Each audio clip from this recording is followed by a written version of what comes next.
Welcome back, Cover One Draft Weekly. John Helmkamp, Daniel Harms. Buddy, we survived Mobile. We're back. Survive is a word, right?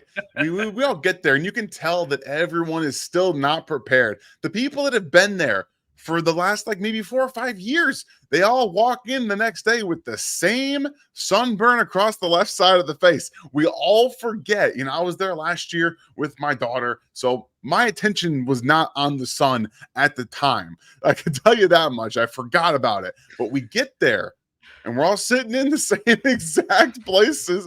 We're letting the sun absolutely cook us. So yes, survive is one word for it, but honestly, I had a blast. It was great to get down there to meet you finally, the guys at Cover One and everyone that was there. So once again, a fantastic display establishment and everything that Jim Nagy has done for that and continued to grow it. It's been phenomenal for the event, the town, and we had a great time.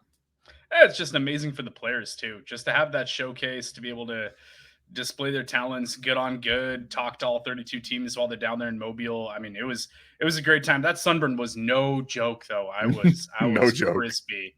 I was like borderline purple on that first night, but we got through it. 3 straight days, exhausting, many late evenings, socializing, getting to know certain people, patroning a particular drinking establishment in Mobile, Alabama, where I think your shoes got the worst of someone regurgitating a couple too many alcohols.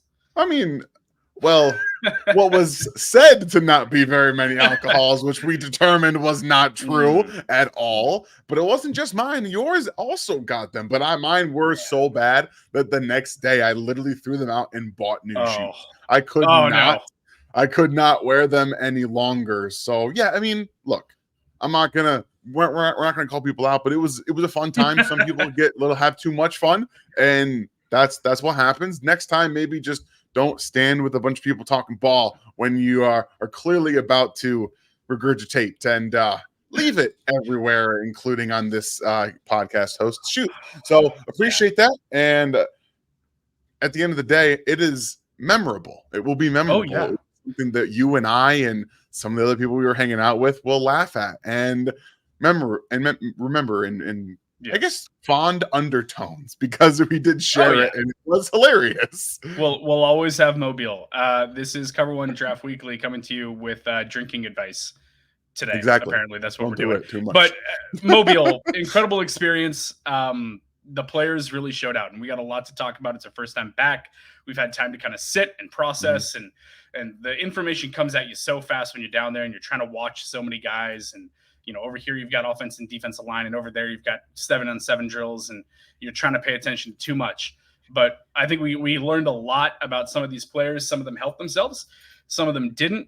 We're going to jump right into our Stonks Up segment to start off this show today, though, and talk about your Michigan Wolverine. Good week for you, by the way. We're talking about Michigan Wolverine wide receiver now, and the Chiefs are in the Super Bowl on Sunday. So you're doing all right. But we're going to talk about your Michigan Wolverine, Roman Wilson, who might have been the biggest winner from Senior Bowl week. Yeah, he going into the Senior Bowl, a lot was talked about. We didn't really know much about Roman Wilson. There was a lot earlier in the season from Michigan where he was scoring touchdowns, and it was like, well, maybe is this year where J.J. McCarthy is going to take that step forward? And he was in the Heisman race for a little while, and Roman Wilson caught 9 touchdown passes from him in the first 7 or 8 weeks of the season. People are like, oh, okay, this Roman Wilson guy is pretty good. And then the Wolverines kind of do what they do. They decided, hey, we're going to get into the meat of our schedule, and we're just going to run the football. And J.J. McCarthy's numbers, efficiency take a hit. And Roman Wilson, he made some plays, but he wasn't doing enough that really got him a lot of draft radars. And when you go back and you watch his tape from this past season, you're like, okay, I see the speed. I see the acceleration. He's got a nice, I wrote down, he's got a nice jab outside release where he comes up, takes a stab and releases to the outside and clears some players. But we're like, how much of his route tree is there? What are they asked to do at Michigan? This is a very important part of the scouting, right?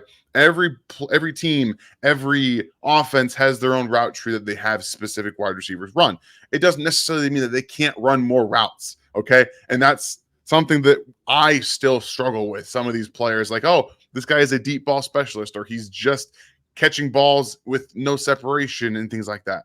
We gotta hone our craft here. And what Roman Wilson did is, like, there was a lot of questions. Let's be honest, it really was. Yeah. So we got to see him against some really good cornerback play, and we've seen the clip, right? The best catch of the entire Senior Bowl was the one-on-one with him and Quinyon Mitchell, where he forced Quinyon to kind of hesitate and stutter step and trip over himself a little bit because he released to the outside so quickly he had to catch up, and then he makes the one-handed catch at the sideline. It was absolutely insane. So I want to hear what you think about Roman, or actually what you thought about Roman Wilson first, and how this week really changed maybe how you perceived him. Because I'm going to go back to watch him too, to see if there's anything I can glean from that tape that said this is somebody that was going to have this week. I'll be doing the same. We're always learning, right? You're always self-scouting. We scout all these players, but we scout ourselves a lot too. And he's going to be one of those guys where it's like, yeah, I got to go back. I got to watch more of the tape, because he showed way more nuance, varied release packages, the route running ability. I mean, Quinyon Mitchell is a stud. We've said it a couple times now. He might be the first corner that gets drafted. He might not, but he's dang good at football, and he was shutting everybody down all week. Roman had a couple where he got locked up. It happens to every wide receiver. You're in one-on-ones. You're never going to win every time. But what he displayed, like you said, great acceleration, great deceleration, great releases off the line. We saw a diamond release. I think I even saw like a skate release from him at one point. It was just beautiful what he was able to do. And he just looked like a guy that was creating natural separation all week long. And there was like no stopping him. So he balled out in Mobile. I thought that he had a terrific week. I'm going to have to go back and watch the tape. He's a guy that I think entering Senior Bowl week was a day 3 prospect. He's like firmly day 2 right now. And every mock that I'm seeing, he's just getting a little bit higher and a little bit higher, a little bit higher. So yeah, I think he earned himself a lot of money. He showed to be more of a complete wide receiver than I thought he was going into Senior Bowl week. Yeah, we heard a comp from somebody when we were out there, Tyler Lockett. And you're thinking, I'm watching this guy, and I'm like, okay, I see this. It's the same type of build. He's a bit bigger than Tyler Lockett is, but he's got some of that same stylistic tendencies to him, at least what he showed at the Senior Bowl with just, it looked so smooth. It looked like he knew exactly what he wanted to do, how to execute it. And when you watch Tyler Lockett, it's like this guy, his plan, he has it set up perfectly, how he's going to release, how he's going to manipulate at the top of his route. And we saw a lot of head usage and body language at the top of Roman Wilson's routes where you're like, okay, we didn't see this at Michigan. What I mean by that is you get to the top of the route, and that's typically right after the stem. So you have that release, get into the stem, and at the top of the route, that's that after that vertical part's over, right? So if you're going to go left, you're going to go right, you're going to go straight. There's typically, you try to manipulate those corners at the top and say, I'm going to go this way, but you go the opposite way, or you cut back, all these different things that come into it. But he just had so much more nuance in this week than really we saw and that I saw at Michigan, which again leads you to believe that there's so much more that he can do, because again, you don't learn a ton as a wide receiver at Michigan. Look at Donovan Peoples-Jones, look at Nico Collins, who just broke out this past season. It took him a little while to get there. It takes these guys a little bit because they don't learn enough at Michigan to really get into the league. So we can kind of assume that Roman's got much more in his bag than he was asked to show at Michigan, and that's going to really perk up a lot of ears and eyes from these scouts and front offices. Yeah, I completely agree. The nuance and the ability that he showed in all 4 phases of his route running, the release, the stem, the break point, the catch point, was great. It was really special. Like you said, I think that there's more that hasn't been developed there yet. And I think coaches are going to watch what he did at the Senior Bowl and say, I can work with that. That's someone that I can coach up in those areas and make him into a well-rounded wide receiver. So he's going to be a lot of fun. Really enjoy it. What we're going to do the rest of the show, we're going to go through 4 players that maybe raised their stock a little bit. I know this is all about stocks. Apparently we're just a money show now. And then we're going to have 4 guys that maybe hurt their stock a little bit. So I'm going to start off with the MVP of the game itself, quarterback Spencer Rattler, who, in my opinion, was the best quarterback there in Mobile, which is not a sentence that I thought that I was going to say. We talked about him before getting down there. You was a name that you highlighted. You thought that he had a good opportunity. Great call on your part. Obviously, the headliners, quote unquote, they were Bo Nix and Michael Penix Jr. I expected both of those guys to put together pretty solid weeks. It was Spencer Rattler who showed them both up. Yeah, I mean, and when you're as talented as Spencer Rattler is, and let's be clear, he was the most talented quarterback at the Senior Bowl. We saw what he did a few years ago at Oklahoma. Like that wasn't a mistake. Like, he didn't just all of a sudden lose his natural gifted ability. His brain got in the way. Like I can make this throw. I can make this throw. Decision making is a real problem sometimes when you're as talented. We see you make more poor decisions. But coming into this week, it felt like he understood that he had to make some high level throws. And was he consistent? Was he like perfect? No. There was nobody really that was like the object of consistency. Like not every quarterback there was able to do consistently and be great consistently every single day. Which is why it's a miracle that Roman Wilson and any of the receivers had a great week, to be perfectly honest. Very true. We got to see a lot of up and downs, not just from the quarterbacks, but from the wide receiver group as well. So when we're watching Spencer and we're watching these quarterbacks, there's 3 days to practice. The first day, quarterbacks all get a pass. They all get a pass. Really, realistically, a lot of these guys are learning from new coaches. They're learning different things, and they're trying to work on them in 3 days. That's tough. Tough ask for anybody. But from day 1 to day 2 is where you should see the most growth from players. If they're struggling day 1, they get all that coaching feedback. They come back day 2, and they can put it to work.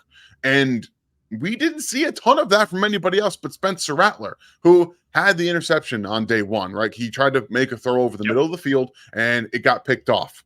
Honestly, we talked about this there too. I don't care about that stuff. This is where you need to be making these mistakes. And he was the only one willing to do it.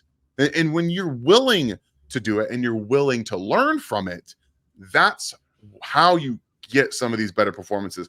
That's how you be the MVP of the game, because you learn throughout the practice, okay, I probably shouldn't make this throw here, but I can make this throw here against this corner into this window and things like that. And there was a pass that he had against on day 2. I don't remember exactly who he was, the defensive players that were around, but it was to Xavier Legette, his teammate at South Carolina. And it was just this little out route on the left-hand side, and he layered it between the underneath linebacker and the corner that was covering Xavier Legette on the outside. And it was just over and right into Legette's hands. Like, it was beautiful. And it was the best throw from any of the team drills, in my opinion, that we saw all week. And that's when I saw, okay, Spencer's out here trying to learn, trying to improve, better himself. And that's a huge thing that he did last year at South Carolina. He got better in the decision making. It wasn't perfect, because a lot of the weight was on his shoulders to make them score points. So he did have to do some of those things. But I mean, I don't know about you, but what we got to see out of him, the talent that we previously saw at Oklahoma, kind of reared its head again, and people were starting to take notice. Yeah, he's always been an it kid, right? Like, he was a top prospect top recruit coming out of high school. Everyone was in love with him as, if you played Devi or anything like that, people who had their eyes to the future. He was the wonder kid coming out. And then he gets benched for Caleb, and Caleb takes over the game. And we never saw Spencer Rattler again at Oklahoma, is what happened. So he had to go through some adversity there and overcome that, stick with it, transfer, wait for another opportunity. Like, went down there and was the immediate starter, I believe, when he got down to South Carolina. But got another opportunity, put it back on tape, go down to the Senior Bowl, have a great week, look confident, try things, make a lot of throws, win MVP of the game. I think he did as much for his draft stock since getting benched that he probably could have done. Everything for over the last 2 years, like the whole picture of it, right?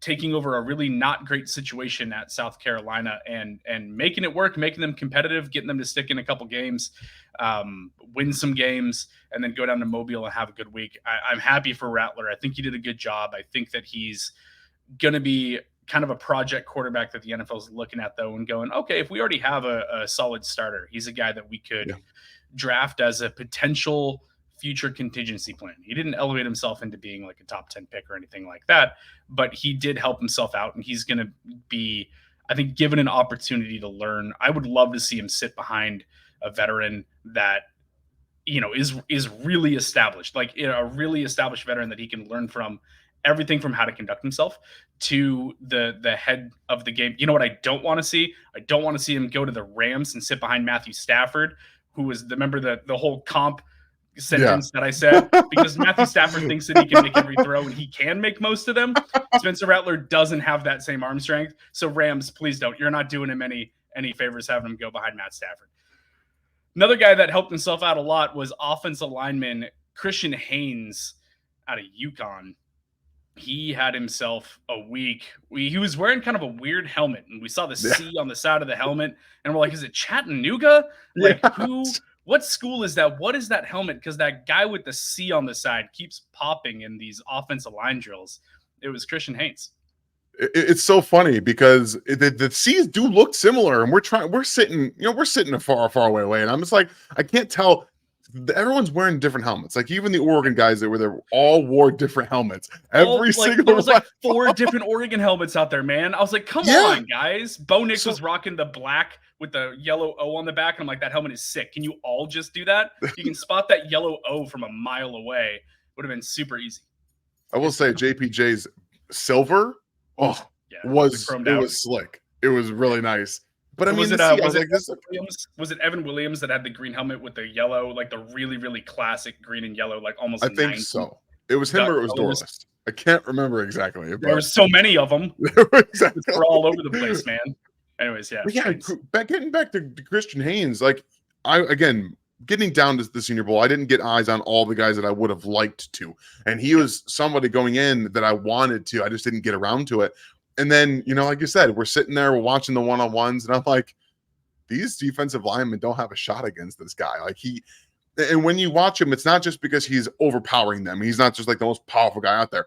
It's the technique. It's the hand usage. He gets underneath defensive linemen. And when you get under those, right in underneath the shoulder pads, in the chest, they can't really do anything. So unless they can force you, slap, rip, get off of them, it's really tough for a guy who's 6'3", nearly over 300 pounds to be able to be moved on the interior. That's like legitimate guard status. He's a very good athlete. You could see him getting into his drops very quickly, very seamlessly. He always was a step ahead of the pass rushers. Like it just felt like every time that he got into that drop, he was ready, whether it was a jab at the right hand or a recovery with his footwork, the double hops, and then getting his hands right back underneath the chest. He always found a way to do that, get right back to it. So he was so much fun to watch because he could win so many different ways against these players. And we're going to talk about some of the defensive linemen from this Senior Bowl as well that had really good showings. And it felt like every time they came up against Haynes, he just shut him down. Yeah. Haynes showed a lot of athleticism, like his ability, like you were saying, to kick. They moved him around a lot in the drills. They had him do some stuff on the outside, I think on a couple of the drills too, like at tackle, but he mostly is a guard. But his ability in one-on-one to get into his set and to kick, like he's quick, like he can get back there in a hurry. So the speed rush on the outside isn't gonna get to him much. He had great hands and power on the inside. And one of my favorite things that I saw from him was his core strength and his flexibility, because you would have defenders try and, rip him down, and he would bend in half and pop back up. And I'm like, oh man, that is a lot of strength and mobility to not just fall, because a lot of times offensive linemen, they'll fall on their face if you get them into that, pull. He didn't. He had the flexibility to recover from that, still be good with his hands. We saw from a lot of offensive linemen down there, I thought that they started their reps with their hands way too wide, and the defensive linemen were really quick to get into their chest. He opened up a couple times, but for the most part, his hand positioning was really, really good. He was staying in tight, not just exposing his chest like that. Because if you do that, defender's just going to get into your body and it's over at that point. So I thought he looked really good. He showed a lot of mobility. He'll give you some positional flexibility on the interior of the offensive line, and I thought he had a really great week. Yeah, I think that I didn't see exactly his confirmed length, but it wasn't ideal. I think he had some length questions, but I think being a good technician with hands really negates a lot of the problems you're going to have as a player with not ideal length at guard or tackle. It doesn't necessarily matter. So you typically see guys that don't have the length, that can't play tackle, kick inside. That's typically because, you don't have to worry so much about the defensive ends long arming you, and kind of getting in your chest and pushing them away. So I do think that he's going to make an excellent interior player. Whether he can probably play center, probably play a little bit of center, a little guard, however you want it to play. You'd have to practice snapping and things like that. But at the end all be all, this was a really good opportunity for him coming out of UConn to establish himself and put himself out there on day 2 track. And I think that he did position himself as one of the better interior offensive linemen in this draft class. Yeah, I still think, it's Jackson Powers Johnson as the best interior offensive lineman in this class. But Haynes had a good week. I just looked it up. He had 33 and 7/8 inch arms. So he's got some arm length. Yeah, all right. So never mind. Too. So yeah, but that's awesome because I agree with you. I was thinking that he registered in a little bit shorter, but no, you're talking about an interior offensive lineman with that kind of arm length and mobility. That's a fun prospect. Yeah. I think he's gonna come up some draft boards pretty early.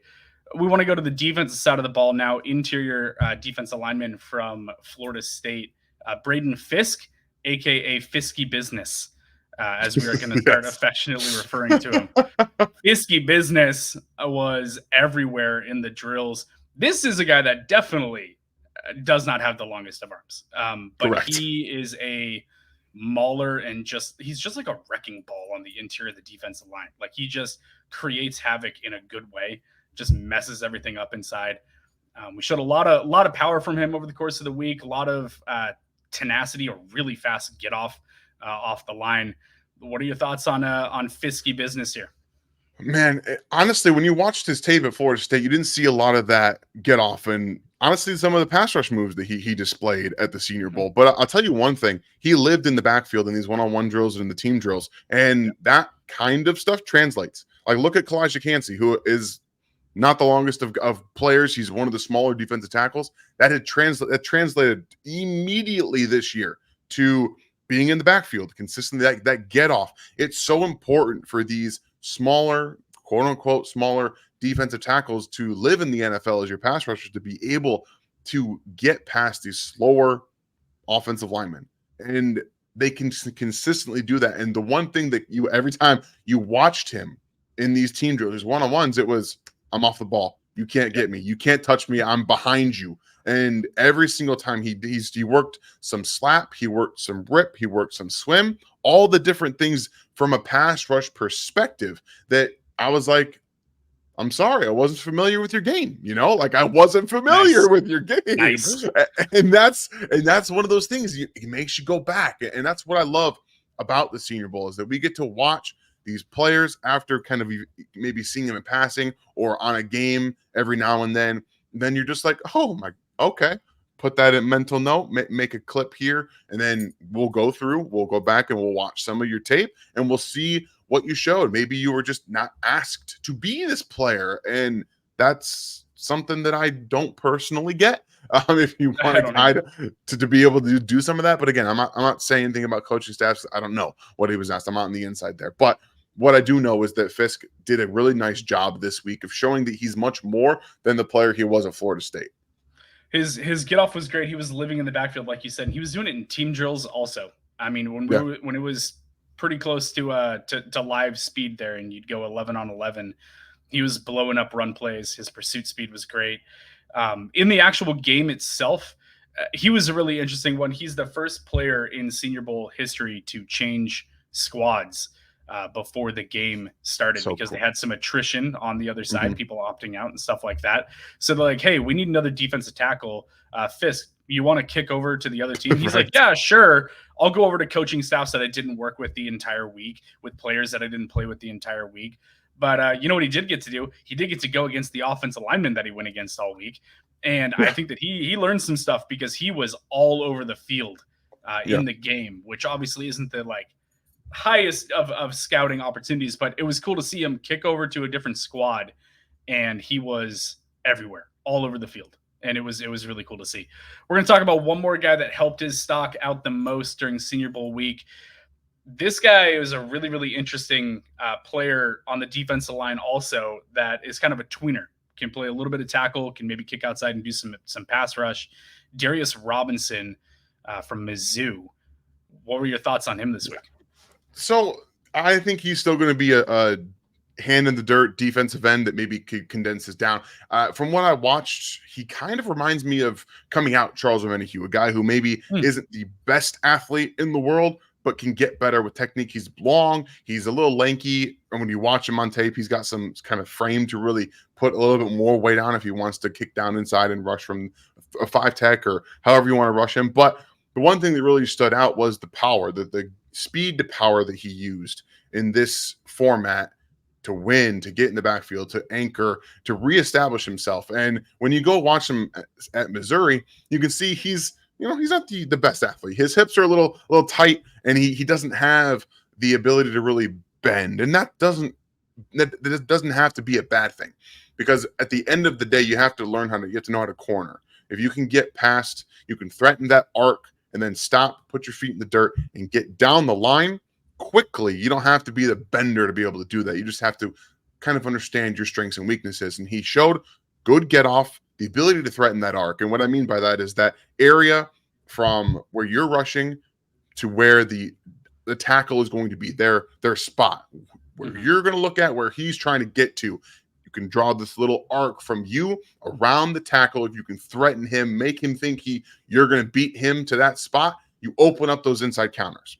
And that's something that I saw a little bit more, his ability to kind of recognize that, okay, I'm going to get out here quickly, and then I'm going to come back across your face with either a slap, a rip, or a swim, and be able to use that. So again, I'm going to have to go back and watch him at Missouri a little bit more to see just the kind of player that I think he can be and that he's going to be. But he was once again kind of bullying some of these tackles then that I didn't expect him to. Yeah, I felt the same way. I thought his athleticism actually looked really good in person. It looked better than it did on tape to me. I thought that how he looked down there, he looked quick. He did look a little bit. He's got a weird kind of body type for the defensive line because he's not super bulky, and he definitely doesn't have like a really big lower half. You know what I mean? Like his legs and stuff like that. He doesn't have like tree trunks. He almost looks a little bit slender, like through his calves. I know we're talking about leg shape, which is a bit weird, but he doesn't have that like crazy big, base to play on the interior of a defensive line, but he doesn't quite have some of the length and some of the elite like bend, like you were saying, to play edge. So I guess he's a little bit of a tweener, but how you use him, I think that he is versatile on the defensive line. I think he's kind of a rotational guy that you can ask to maybe bring in like in some different spots, lining up from different positions and just try to bring some varied rushes.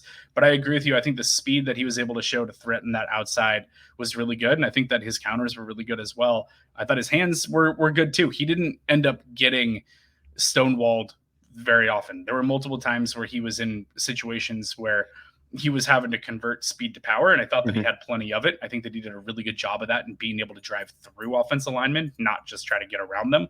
So I think he was really interesting. I think he's a real kind of chess piece of a defensive line player, pass rush guy that can come in some different spots and be an interesting guy for a defensive coordinator that's maybe a little on the creative side, right?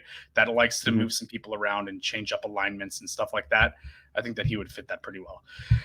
So those are the four guys that we stood out. 5 if you include Roman Wilson in our Stonks Up segment that really did a good job this week. There were others as well. Some guys we've already talked about, aka Ricky Pearsall. We love him. Had a great week. We're not going to go into him again. We talked about him enough. Some guys that didn't really help themselves out this week. We're going to start with UNC wide receiver Tez Walker, who, man, I feel for the kid because I was really, really hoping that he would show me something this week. We talked about it off camera before going down there to Mobile. I was like, hey, there's going to be one crazy highlight catch that he has that goes viral. Didn't happen. It just didn't happen. Tez Walker is very interesting to me because he's a wide receiver that has plenty of speed. I think it was day 2 of practice that he clocked the top speed on the offensive side for his team. Over 21 miles an hour, if I remember right. Actually, it was day 1. Was it day 1? Yeah. He's got speed though, and we knew that going in. What he struggled to show is flexibility and agility in route running. The change of direction wasn't there. We knew that he was a deep ball specialist, but if you're going to be a deep ball specialist, you got to catch the deep ball. And he didn't do it all week, and it was really disappointing.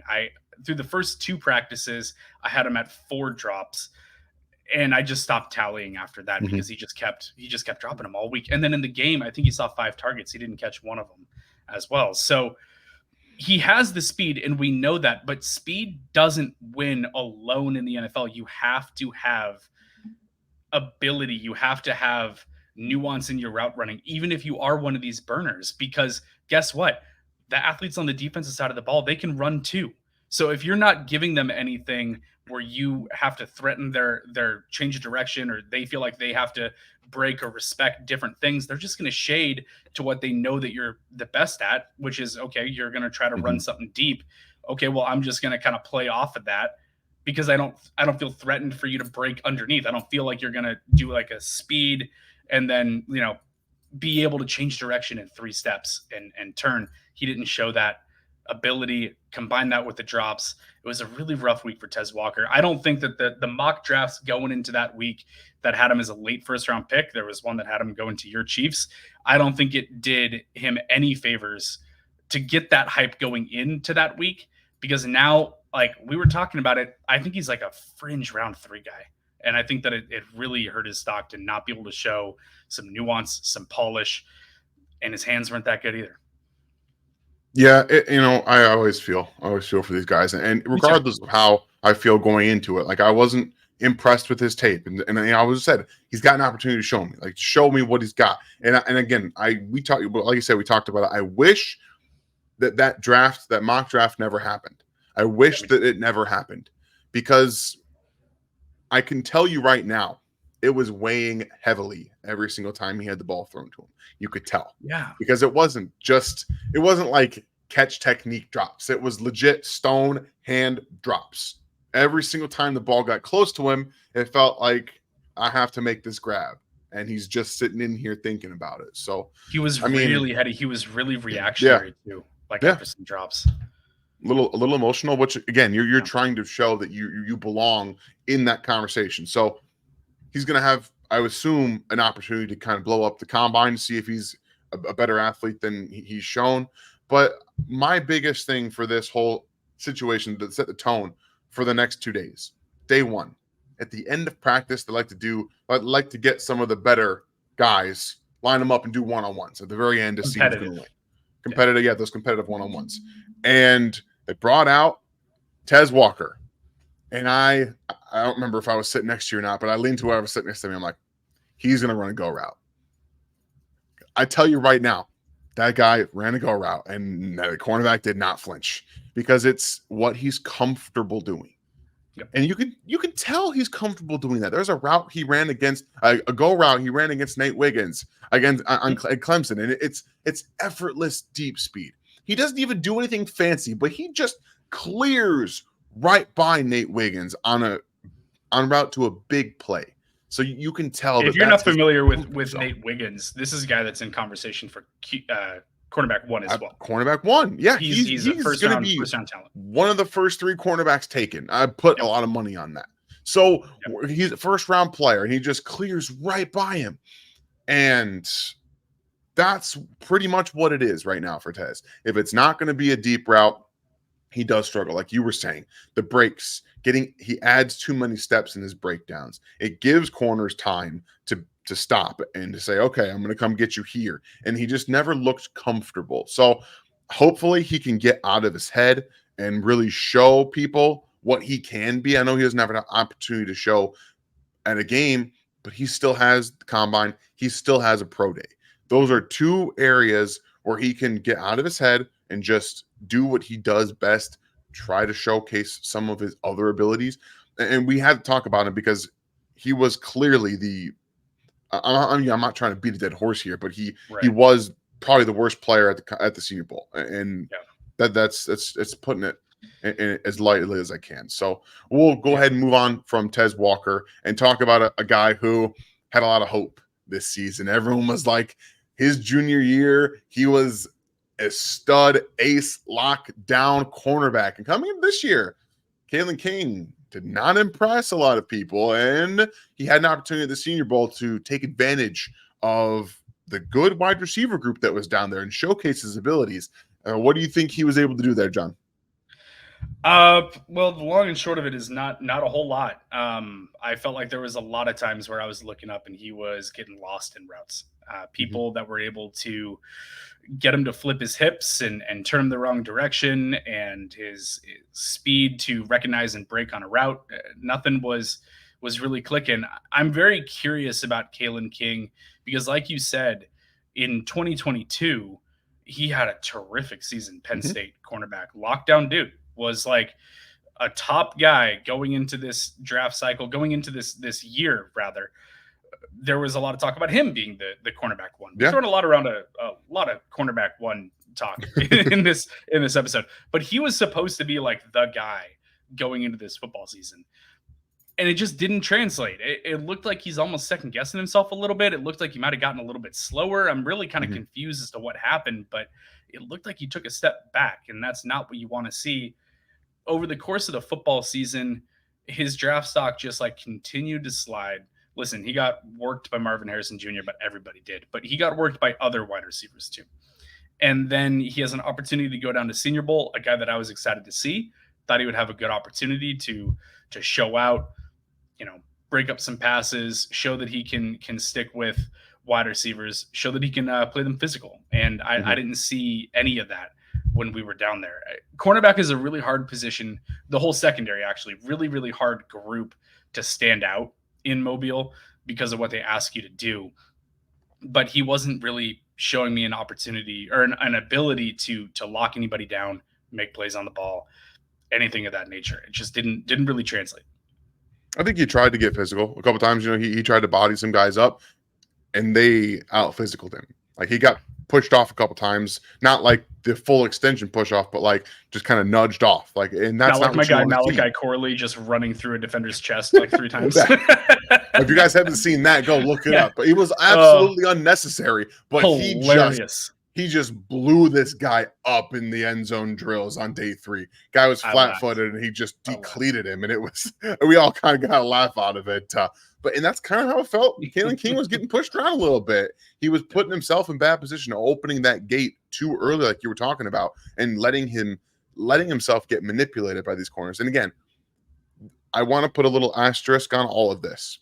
Wide receiver, cornerback one-on-ones are geared towards the wide receivers to win. Okay. Absolutely. They are. So there is an asterisk with some of this, but the physicality stuff where he did try to establish himself as being a physical corner, and he got out physicaled by some of these guys. And I'll be honest, that surprised me a little bit. It did. But he also didn't get an opportunity to showcase some of his best traits, in my opinion. The click and close tackling ability that he has in space. I think that is something you can't do at the Senior Bowl because you're not wearing pads below the hips. Like, you're not wearing any of that stuff. So there's still an opportunity for him. Again, I think he's going to test well. I think he's an athletic guy that's going to be able to showcase his stuff. And at the end of the day, this was just an opportunity for him to kind of reassert himself, maybe around the early second round kind of players. And there's still a chance he gets taken there with a good, combine showing, which again, I do expect him to have. But it didn't help him as much as he really probably wanted it to. And that's more of a disappointment factor. It was disappointing for me, and that's why he's on the down on my end. Yeah, I agree. The speed is there, but there's a difference between just your ability to clock straight line speed and your play speed and like your reaction, right? Like your ability to actually apply that speed. I was looking up a couple things on him while you were talking there. He had the third highest speed on his team on day 1 at just over 20 and a half miles per hour. I'm watching another thing here. One of the only touchdown catches I think that Tez Walker had the entire week was against Kalen King. It was on a little stutter and go. I don't even know what to make of this rep because Tez, he's not really running fast. Like it's like King just got stuck flat-footed. It looks like he's just standing in mud, and I saw that a lot this week or last week, and it was just disappointing. So I hope that he can show better. Again, we hope the best for all these players. Our analysis is our analysis, but it's not anything personal against these guys. We want all of them to succeed and play to the best of their abilities. So we're hoping for him to have a better showing when he gets to the combine, show off some of that athleticism, be able to show some of that stuff and try to help the stock a little bit. We got two more guys to go here that we're going to get to real quick. We talked about Spencer Rattler being the best quarterback that was down there in Mobile. I'm going to kind of just lump these two together and we can just have kind of an ongoing conversation. But we got both Bo Nix and Michael Penix Jr. here. Again, what the quarterbacks are asked to do when they get down to Mobile is a very challenging ask because they go into a situation where you have brand new coaching. You're throwing to brand new wide receivers that you've never thrown to for the most part. There's some teammates, but a lot of brand new playmakers. You have new offensive linemen in front of you. You're just trying to get on the same page for a lot of the week as these guys. But we talked about how Spencer Rattler was willing to take chances, which again, it's Spencer Rattler. He's always willing to take chances. Bo Nix and Michael Penix Jr., that is one thing that I didn't see from them hardly at all last week. I thought Bo had a better day 3. So he showed a little bit more, some improvement there on like red zone drills in particular on day 3, making some decent throws. But I don't understand why these quarterbacks are in 7-on-7 drills, just running timing routes like simple slants, and half the time they're checking it down to the running back. I don't understand what we're doing here. I don't either. But it could be worse. They could be Sam Hartman and running in a touchdown on 7-on-7 drills. There is that. There is that, right? Explain him running in 7-on-7 with no pass rush. I don't know. I want to be able to explain it to you, but I can't. All we could do was laugh because we all saw it coming too, right? We all saw it coming. And we just went, oh, and then he pointed. That was the first time. That was the first time in team drills where he pointed at the defender. He didn't do it in the 7-on-7 drills. Okay. No, he didn't. Though. I wanted him to so bad though, so that I could laugh at it because that would have been hilarious. But back to the main point here, the check down stuff. It's a little concerning. It is, and I get you're trying to not mess up. So again, we see Bo Nix and Michael Penix in the first round talk on Twitter. We see it all the time. I'm going to tell you right now, I don't think the NFL sees either of these guys as first round picks. I don't think that they should. So funny enough, by default, there's one quarterback who wasn't there, whose stock went way up after this, and it's JJ McCarthy, who didn't have that opportunity. Yeah. That's very interesting. But we wanted Nix and Penix to, specifically on day 2, to rip it a little bit, throw into some tight windows, because that's what we talked about earlier. You got to learn. You have to see some of these things. And in practice in the NFL, during practice, during your training camp, we always hear those training camp stories of, this quarterback had a bad day throwing 4 or 5 picks. You know who that was last, you know who that was last summer? It was Tua. That was the talk last year. Was Tua threw 3 interceptions today. Yeah, that's the place to make the mistake, is in training camp. Remember the first year Patrick Mahomes was the starter in the training camp? He's throwing interceptions left and right. Yeah, he threw 50 touchdowns that year. I'm not saying that's the corollary there. It's not a corollary, but you learn from those mistakes. You learn from the picks. A coach can better help you make those decisions and teach you what you need to do differently in this situation versus that situation. If you do make that throw, you try something different. No one learned anything from Bo Nix and Michael Penix with the different checkdowns and in some of the different ways that they were not testing windows, not getting the ball to some of the playmakers, because we were trying to get better eyes on some of the receivers like Xavier Legette and Johnny Wilson and some of the guys that had up and down days, Jamari Thrash, all of these players. And we're like, throw it to them. Oh no, Marshawn Lloyd with another dump off pass in the flat. So it was. I'm not trying to make light of it. I kind of am. I'll be honest, but it's tough to watch. It's okay. We're trying to evaluate these guys too, and the coaches are too. They're there to help. They're there to help them out. So we saw Bo, we saw Michael Penix again. I think both of them on day 3 had good moments in the red zone drills, and there's a throw that Michael Penix made to Luke McCaffrey in the back left of the back left of the left end zone. That was a nice throw. It was a nice read through. Those kind of things are nice, but at the end of the day, I think the 7-on-7 is really where we were left just found wanting. Yeah, you got to learn. You got to take the chances. Try to make the throws. Like show that you have something, because you're not putting anything on tape to evaluate in 7-on-7 drills when you're checking it down. I'll tell you what I learned. I learned that Marshawn Lloyd, Kamani Vidal, Rasheen Ali, and Isaiah Davis can catch passes. That's what I learned from the 7-on-7 drills, is that they've got decent hands. But other than that, when the quarterback, like we've got our notepads out. We're writing stuff down, and it's a check off, and I just put the pen down. I'm just like, God, like, give me something. Like, and that's just us. We do this for this content.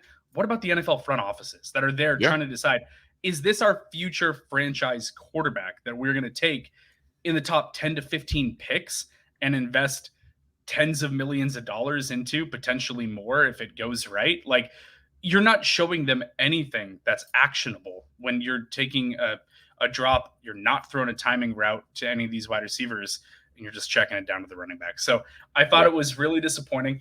I know when we started the show a little over a month ago, I talked a lot about Michael Penix Jr. having what I thought was really good tools, a rocket for an arm, and ability to throw the deep ball, and I didn't see any of that in person. And I know that he has it in the tool bag, and I think that's why it's partly so annoying. The go routes, like this is what he did all the time at Washington, was throwing these go routes, these beautiful sideline throws into the bucket. The wide receivers that he had at his disposal, Tez Walker, Javon Baker, Brendan Rice, guys that do really, really well on those particular type of routes. And he never tried it. And it just, like, I was sitting there just going, I don't understand. I'm frustrated, man. So it was disappointing. I hope that, like we've said about the other two guys here that we talked about, I hope that they show up to the combine. I hope that they can make some more throws, try some stuff. It's really easy to throw the ball 55 yards in the air when it's the Underwear Olympics, like it's going to be in Indianapolis, but hopefully they can show a little bit something. But I'm in agreement with you that at this point, I don't think either of those guys are looking at first round draft capital. Yeah, and that's what this comes down to, right? The Senior Bowl is for these players to showcase themselves in front of NFL front offices, scouts, and you're getting coached by NFL coaches. Like, that's what this is about. It's about learning that whole atmosphere. And it was, like I said, I think the overarching thing is, like, I'm not like super down on these players. I'm just disappointed that we didn't see a lot of what we have seen them do. And that at the end of the day is, you could chalk it up to, it's 3 days with unfamiliar circumstances, and some of the quarterback wide receiver connections. That's honestly probably why we saw Spencer Rattler have a pretty good practice. He was able to throw Xavier Legette on day 1 and 2. He made some throws to him. He made some nice throws to him. And the difference was he didn't have him in the game. I mean, he was still good. And I think that it got him comfortable. You see him settle down a little bit. And I think that plays a part. So there's always different angles to look at.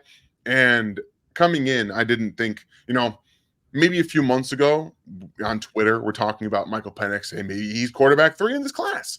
It's pretty obvious right now that Bo Nix, Michael Penix are on the outside looking in when it comes to first round draft capital, like you said. So at the end of the day, there were quite a few players that showcased themselves. I'm gonna go watch some of them still, like Houston defensive end Cesar. He's gonna be someone that I go watch. Oh, like, yeah. Can get some Houston tape. That would be nice. But can we find some freaking UCF tape for Javon Baker, please? I don't know. For the love of God.